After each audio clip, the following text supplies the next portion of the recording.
Hello বন্ধুরা, কেমন আছো সবাই? আশা করি ভালোই আছো। আজ তোমাদের শোনাবো ছোট ভাইয়ের সাথে আমি কিভাবে খেলেছি সেই অসাধারণ কাহিনী। দেরি না করে আমার চ্যানেলটি সাবস্ক্রাইব করে আমার সাথেই থেকো বন্ধুরা। আমার নাম সুমি।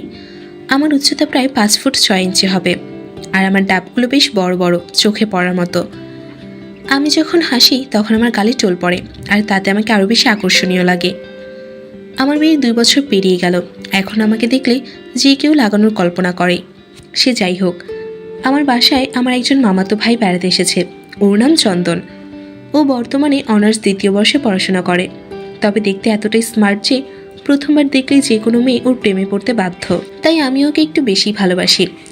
চন্দন বাসায় এসে আমাকে বলল, তুমি তো আগের থেকে অনেক বেশি সুন্দরী হয়েছ।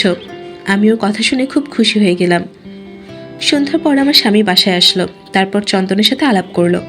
আসলে আমার স্বামী নিখিল খুব ফুর্তিবাজ মানুষ।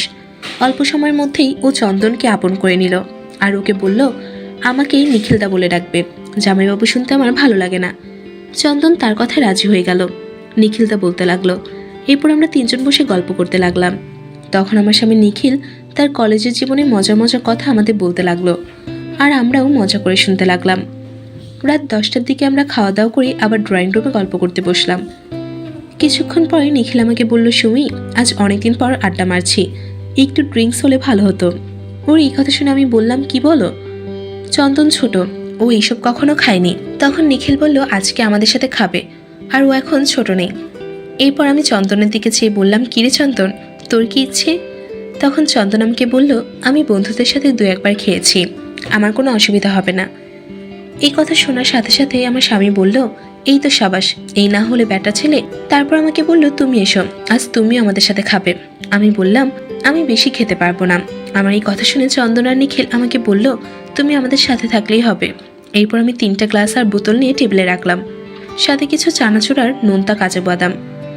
এই কিছুক্ষণ পর আমরা খেতে খেতে গল্প করতে লাগলাম। একসময় আমি আর নিখিল চন্দনের সামনে একটু একটু আদর্শ হওয়া শুরু করলাম। আমাদের এমন কাণ্ড দেখে ভেতরে ভেতরে চন্দনের অবস্থা খারাপ।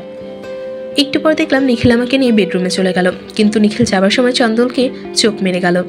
তাতে ওর বুঝতে অসুবিধা হলো না যে এখন আমরা কি করতে চলেছি।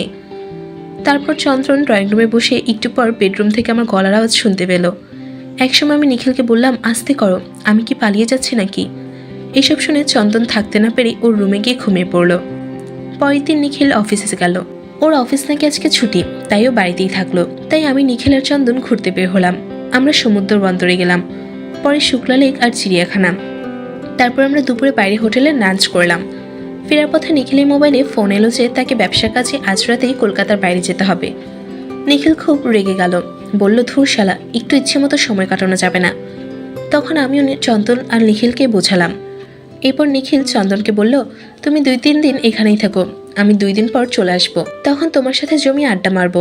এরপর আমার স্বামী নিখিল রাত 8টার বিমানে কলকাতায় চলে গেল। চন্দন আর আমি সন্ধ্যাবেলা এয়ারপোর্টে নিখিলকে বিদায় জানিয়ে একটু রাতে রিক্সা করেই ঘুরতে বের হলাম। হোটেলে খেয়ে দিয়ে আমরা ফ্ল্যাটে ফিরলাম। ফ্ল্যাটে এসে আমি নিজের রুমে চলে গেলাম, আর চন্দন ড্রয়িং রুমে বসে টিভি দেখতে লাগলো। একটু পর আমি ওকে এসে জিজ্ঞাসা করলাম, কে চন্দন, ভালো লাগছে না আজ?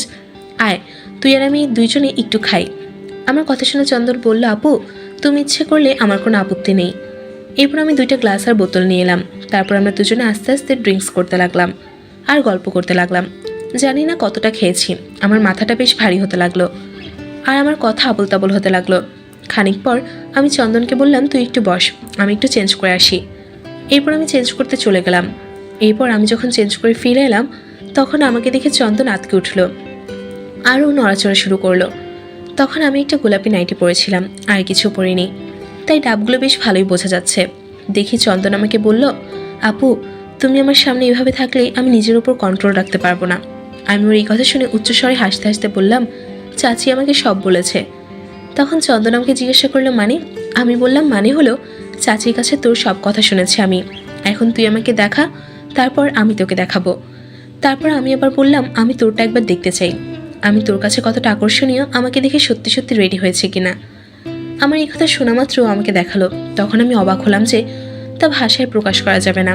তবে নিজেকে সামনে নিয়ে বললাম, হ্যাঁ রে চন্দন, চাচি তো সত্যি বলেছে, তুই তো অনেক মজা দিতে পারবি। তখন চন্দন আমাকে বলল, দিদি, চাচি কি সত্যি তোমাকে সব বলেছে? আমি বললাম, না বললে আমি তোকে কিভাবে বলছি, আর তুই তো জানিস চাচি আর আমার সম্পর্ক বান্ধবীর মতো।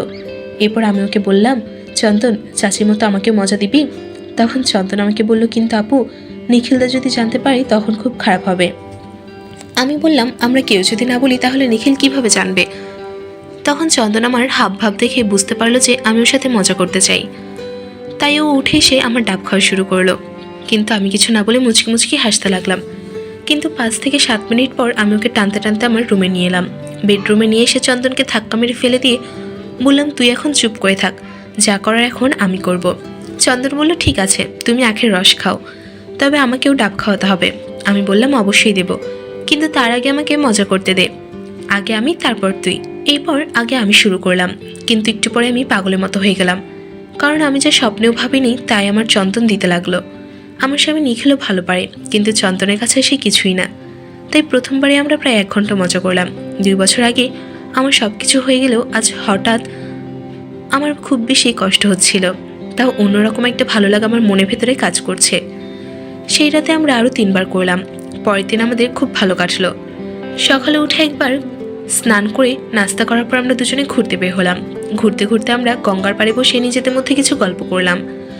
একসময় আমি চন্দনকে জিজ্ঞাসা করলাম, কিরে চন্দন, তুই কিভাবে চাষিকে হাত করলি? চন্দন বলল, আমি বলতে পারবো না আপু, আমার খুব লজ্জা করছে। তখন আমি একটু সোনালি করে বললাম, ওরে আমার লজ্জাবতী গাছ রে, চাচিকে লাগাতে পারিস আর আমাকে তা বলতে পারবি না? এরপর চন্দন সব লাজ লজ্জা ভুলে আমাকে বলল, আসলে আপু চাচি যেদিন আমাদের বাসায় আসলো সেদিন কলেজে যেতে পারিনি একটা বিশেষ কারণে, তাই সেদিন আমি বাসায় ছিলাম। দুপুরে পড়াশোনা করেই কলপাড়ে যেতে আমি চাচিকে দেখতে পেলাম। তখন আমার মনের ভেতর কেমন জানি করে উঠল, সাথে সাথে আমি খুব অস্থির হয়ে গেলাম।